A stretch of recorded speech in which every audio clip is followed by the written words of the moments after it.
Bismillahirrahmanirrahim. Alhamdulillahilladzi amara al-wulata biiqamatil hudud rahmatan minallahil karimil wadud. Ashhadu an la ilaha illallah wahdahu la syarika lahu rabbul ma'bud. Wa ashhadu anna sayyidana Muhammadan abduhu wa rasuluhul hamidul mahmud. Allahumma salli wa sallim wa barik ala sayyidina Muhammadinil ma'rufi bil jud wa ala alihi wa ashabihi wa dhurriyyatihi wa atba'ihi ila yaumil khulud, amma ba'du. Yang kita hormati dan kita cintai para habaib dan para alim ulama, para muhibbin, hadirin hadirat rahimakumullah. Alhamdulillah, puji syukur kehadirat Allah subhanahu wa ta'ala, yang mana pada malam ini kembali memberikan taufik hidayah kepada kita sehingga kita dapat berkumpul di majelis yang penuh berkah ini. Salawat dan salam kita haturkan kepada junjungan kita Nabi besar Muhammad sallallahu alaihi wasallam dan kepada seluruh keluarga, para sahabat dan zuriat beliau sampai hari akhir nanti. Para muhibbin rahimakumullah, at-targhibu fi iqamatil hudud wa tarhibu minasyafa'ati fiha wa targhibu bisyafa'ati fi ghairiha. Ini adalah menggemarkan pada melaksanakan undang-undang Allah dan menakuti daripada memberikan syafaat pada undang-undang Allah itu, dan menggemarkan pada memberikan syafaat, memberikan bantuan bi ghairiha pada selain hudud itu. Dalam bab ini ada 3 pasal. Yang pertama adalah perintah kepada para pemimpin untuk melaksanakan undang-undang Allah. Yang kedua di sini adalah menakuti daripada membantu, memberikan syafaat untuk menggagalkan menegakkan hukum Allah. Yang ketiga, memberikan bantuan syafaat pada selain yang berhubungan dengan undang-undang Allah subhanahu wa ta'ala. Qala Allah ta'ala, firman Allah ta'ala, was-sariqu was-sariqatu faqta'u aydiyahuma. Bermula pencuri laki-laki, bermula maling laki-laki, was-sariqatu dan maling perempuan, maka potonglah wahai pemimpin, wahai pemegang kekuasaan, potonglah tangan mereka itu, pencuri tadi baik laki-laki ataupun pencuri perempuan. Nah, itu artinya adalah hudud, hukum-hukum Allah, undang-undang Allah. Kalau ada orang yang mencuri, maka para pemimpin itu hendaknya melaksanakan undang-undang Allah itu. Wa qala ta'ala, dan firman Allah ta'ala, az-zaniyatu, bermula orang yang berzina, perempuan yang berzina, waz-zani, laki-laki yang berzina, fajlidu kulla wahidin minhuma mi'ata jaldah, maka pukullah mereka itu masing-masing 100 kali pukulan.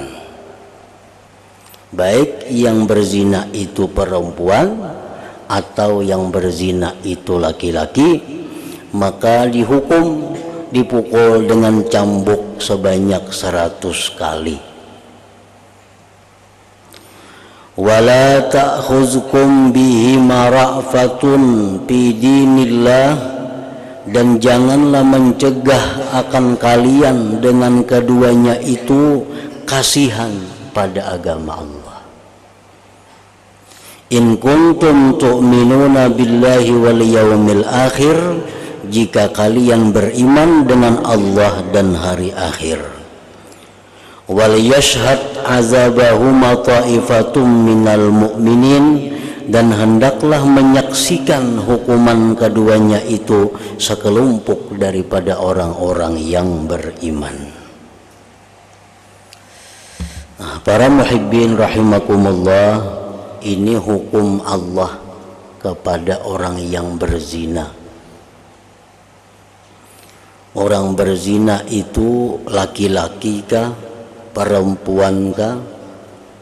Kalau dia orang yang merdeka, orang yang sudah balik, orang yang belum pernah kawin, maka hukumannya Al-Quran menyatakan dipukul 100 kali pukulan. Kemudian sunnah Nabi menambahkan dikurung di penjara setahun. Nah, itu hukum Allah untuk orang-orang yang berzina. Nah, kemudian ada perbedaan orang yang berzina yang sudah berkeluarga, yang sudah bersuami atau sudah beristri atau pernah berkeluarga. Nah, itu hukumannya kada pukul lagi. Itu hukumannya adalah dirajam. Artinya dilempari dengan batu sampai dia meninggal dunia. Itu hukuman ditetapkan oleh sunnah Rasulullah sallallahu alaihi wasallam. Nah, para muhibbin rahimakumullah, diriwayatkan dalam sebuah hadis ada seorang perempuan dari kabilah Juhainah. Perempuan ini disebut Al-Ghamidiyah namanya. Perempuan ini datang kepada Nabi sallallahu alaihi wasallam dalam keadaan hamil, dalam keadaan bunting daripada zina.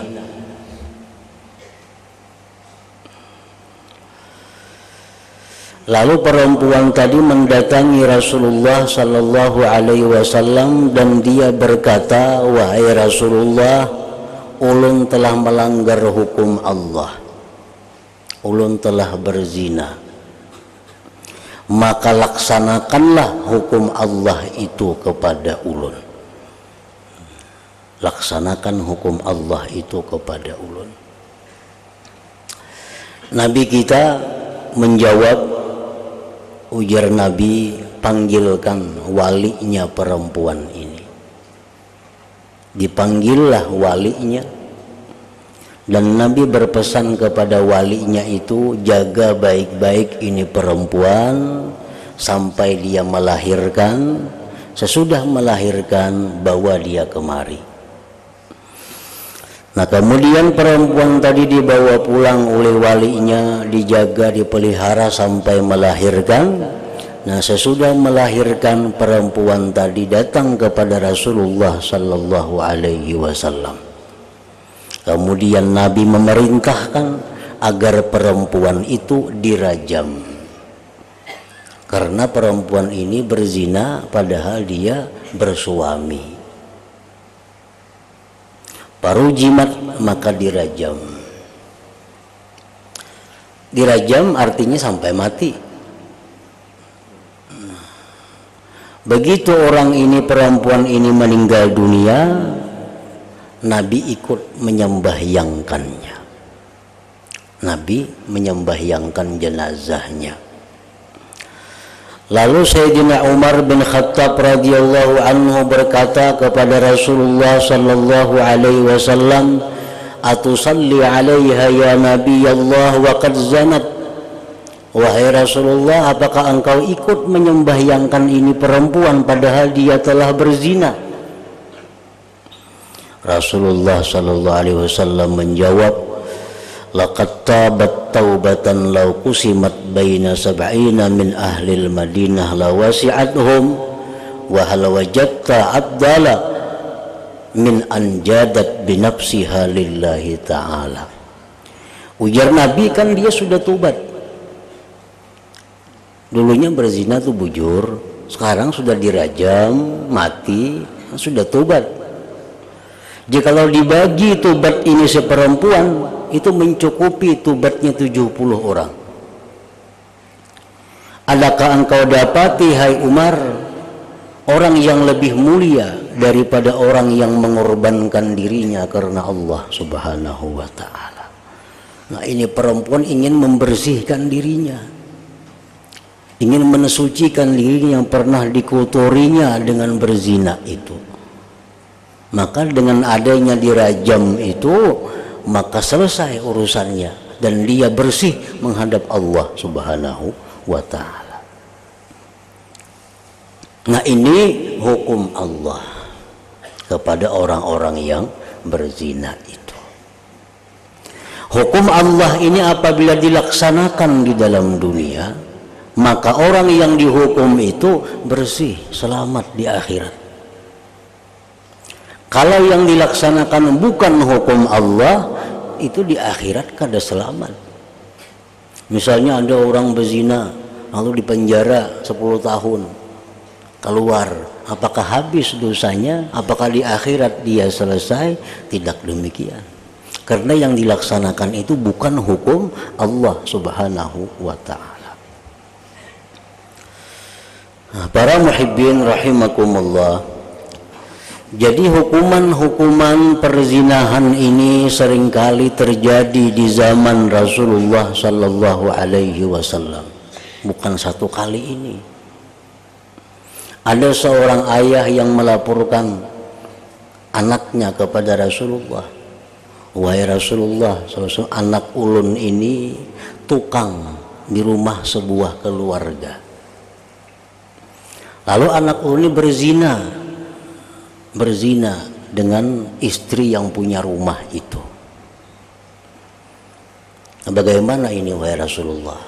Berhubung ini laki-laki belum pernah berkeluarga, maka Nabi kita memerintahkan untuk dihukum, dipukul 100 kali pukulan, kemudian dia dipenjara selama setahun.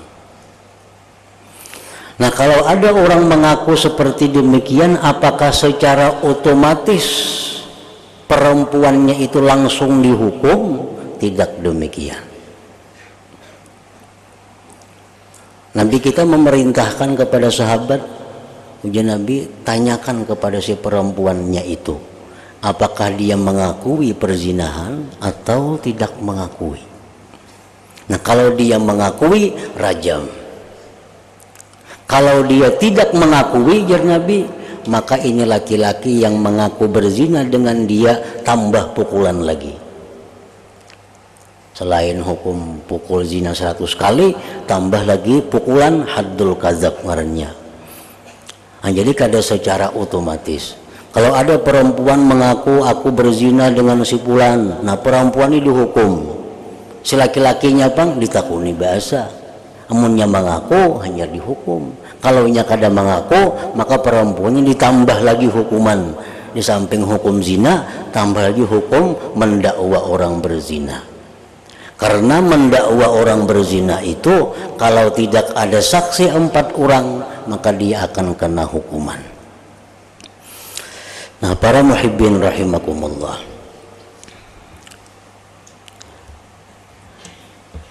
mana yang lebih utama bagi orang-orang yang pernah melakukan zina?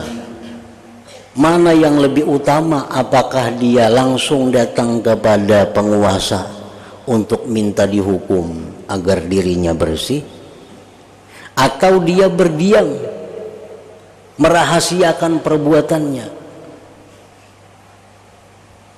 Nah, Rasulullah Shallallahu Alaihi Wasallam beliau bersabda, ijtanibu hadhil qadurat allati nahallahu ta'ala anha faman alamma biha falyastatir bi sitrillahi ta'ala wal yatub ilallahi ta'ala fa innahu may yubdilana sabhatah nukim alaihi kitaballahi ta'ala. Ujar Nabi kita, jauhilah ini perbuatan-perbuatan kotor, zina tadi contohnya yang dilarang Allah. Barang siapa yang melakukan perzinahan itu, maka hendaklah dia bertutup dengan tutupan Allah. Hendaknya kalau orang yang melakukan zina itu berdiam, jar Nabi. Kada usah melapor, kada usah berkisah-kisah. Wal yatub ilallahi ta'ala, dan tobat kepada Allah. Barang siapa yang melapor kepada kami, ujar Nabi, maka kami akan melaksanakan hukum Allah Ta'ala. Nah, jadi artinya kalau orang-orang yang pernah melakukan perzinahan, lalu dia tutup keaibannya itu, lalu dia tobat kepada Allah dengan benar-benar tobat, itu bisa diampuni oleh Allah Subhanahu wa Ta'ala. Lebih baik demikian daripada mengaku di depan hakim sehingga dia dihukum. Nah, lebih baik diam, rahasiakan perbuatan itu dan tobat kepada Allah Subhanahu wa Ta'ala. Wa qala ta'ala wa man lam yahkum bima anzalallah fa ulaika humuz zalimun. Allah berfirman, barang siapa yang tidak melaksanakan hukum Allah, mereka itulah orang yang zalim. Orang yang nyata-nyata mencuri, nyata-nyata maling, bukti-buktinya cukup, dihukum dengan hukuman selain hukum Allah, maka ini orang adalah orang zalim. Siapa-siapapun yang tidak menghukumkan dengan hukum Allah, maka mereka itulah orang zalim. Ayat lain mengatakan bahkan kafirun itu orang-orang yang kafir kepada Allah. Wa qala ta'ala may yashfa' syafa'atan hasanatan yakun lahu nasibun minha wa may yashfa' syafa'atan sayyi'atan yakun lahu kiflun minha. Barang siapa yang memberikan bantuan kebaikan, adalah baginya bagian daripadanya. Ada orang berbuat kebaikan, ditolongnya,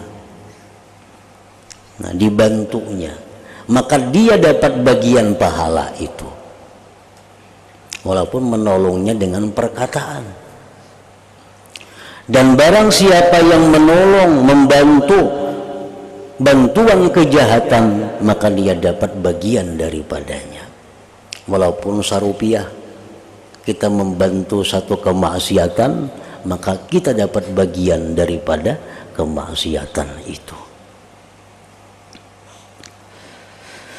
Wa an Ubadah bin Samit radhiyallahu anhu qala Rasulullah sallallahu alaihi wasallam aqimu hududallah fil qarib wal ba'id wala ta'khuzkum billahi lawmata la'im. Rawahu Ibnu Majah wa ruwatuhu thiqat wa in qala dhahabi isnaduhu wahin jiddan. Rasulullah SAW bersabda, laksanakan hukum Allah itu, baik pada keluarga dekat atau keluarga jauh. Walaupun ini bakula, walaupun ini kada bakula, maka hukum Allah itu kadang memandang pula. Janganlah mencegah akan kamu dalam melaksanakan hukum Allah itu celaan orang yang mencela. Mun aku laksanakan hukum Tuhan ini, aku yang disambati orang, biar orang menyambati. Jangan sampai takutan dicela itu mencegah kita melaksanakan hukum Allah Subhanahu wa taala. Wa an Ibnu Umar radhiyallahu anhuma qala sami'tu Rasulullah sallallahu alaihi wasallam yaqul man halat syafa'atuhu duna haddin min hududillah faqad dadallah azza wa jalla. Barang siapa yang mendinding oleh syafaat bantuannya akan satu hukum dari hukum Allah, maka sungguh dia menentang Allah. Kan tadi kalaunya orang berzina karena ia sudah mengaku zina, nah itu hukumannya sudah jelas. Bila orangnya ini bujangan dipukul 100 kali. Nah ini berzina sudah mengakui. Kalau ada yang membantu mengurus, nah supaya jangan dihukum itu, nah berarti orang ini adalah orang yang menentang Allah Ta'ala. Orang yang mencuri itu kalau sudah cukup syarat-syaratnya dipotong tangan. Karena dia ini orang yang kenal dengan hakim, diurusnya.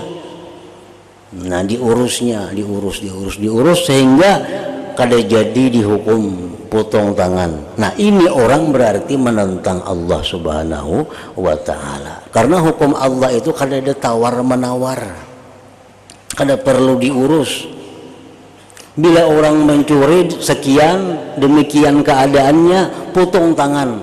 Kada ada lagi hukuman yang sekurang-kurangnya atau maksimalnya, kada ada. Nah bila kita mengurus untuk membatalkan hukum Allah itu berarti kita dadallah, menentang kepada Allah.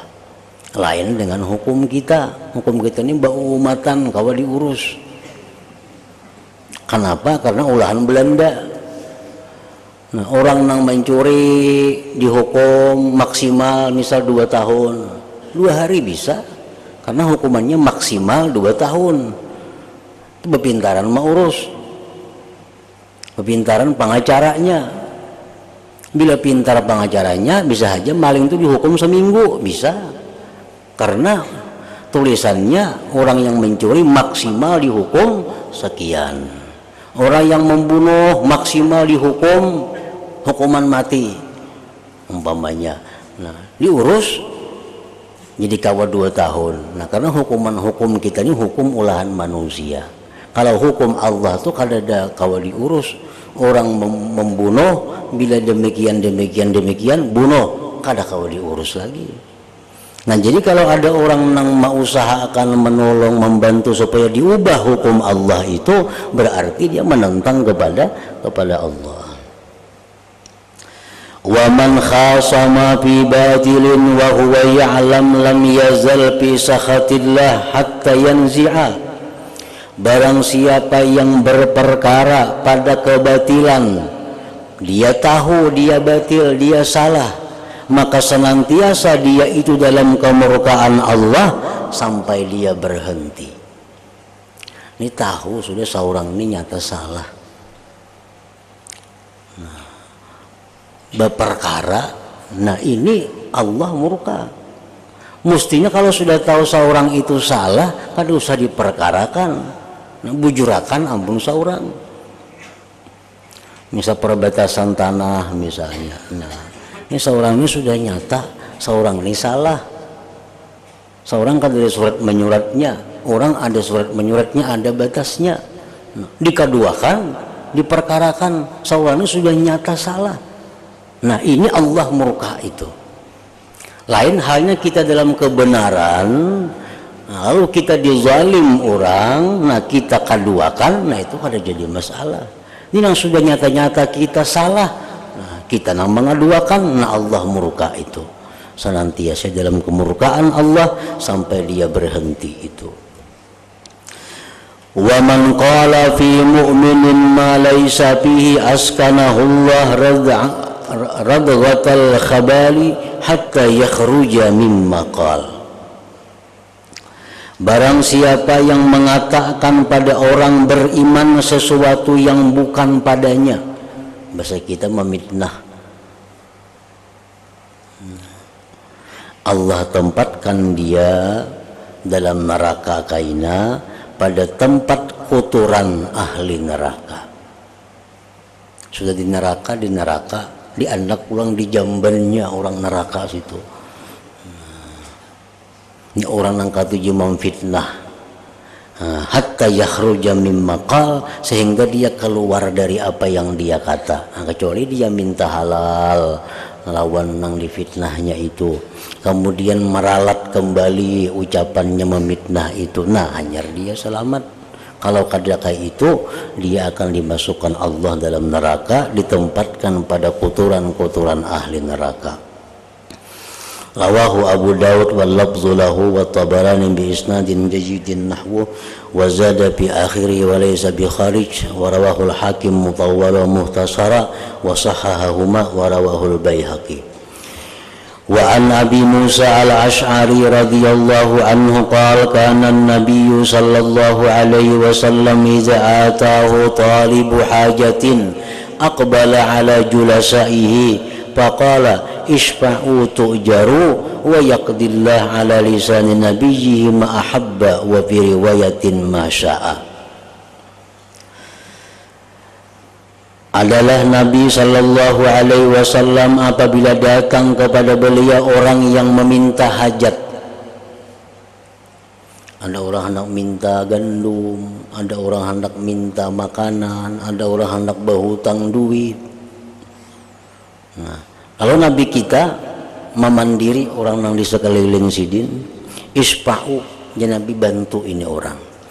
Nah, bantu ini orang. Tu'jaru, kamu diberi pahala. Nah, jadi membantu, memberikan syafaat, pertolongan kepada urusan seperti ini, itu diperintah. Itu dapat pahala. Tapi kalau kita menolong orang untuk menggugurkan hukuman orang itu padahal dia mesti dihukum, nah itu adalah hukuman yang menentang Allah. Jadi kada samuan membantu itu baik. Membantu nang baik, baik. Membantu nang kada baik, sama kada baik juga. Dan Allah menampakkan atas lisan nabinya apa yang Allah kehendaki. Muttafaq alaih wa rawahu Abu Daud wa Tirmidzi wa Nasa'i. Nah, kemudian at-targhib fi birril walidain wa silatil aqarib wal jiran wa ikramid dhaif. Ila hadratin Nabi sallallahu alaihi wasallam al-Fatihah. A'udzu billahi minasyaitonir rajim. Bismillahirrahmanirrahim. Iyyaka na'budu wa iyyaka nasta'in. Ihdinas siratal mustaqim. أشهد أن لا إله إلا الله وحده لا شريك له وأشهد أن سيدنا محمدا عبده ورسوله لا إله إلا الله نستغفر الله لا إله إلا الله نستغفر الله لا إله إلا الله نستغفر الله لا إله إلا الله ونتوب إلى الله لا إله إلا الله محمد رسول الله صلى الله عليه وسلم ويا أيها الراجون منه شفاعة صلوا عليه وسلموا تسليما اللهم صل وسلم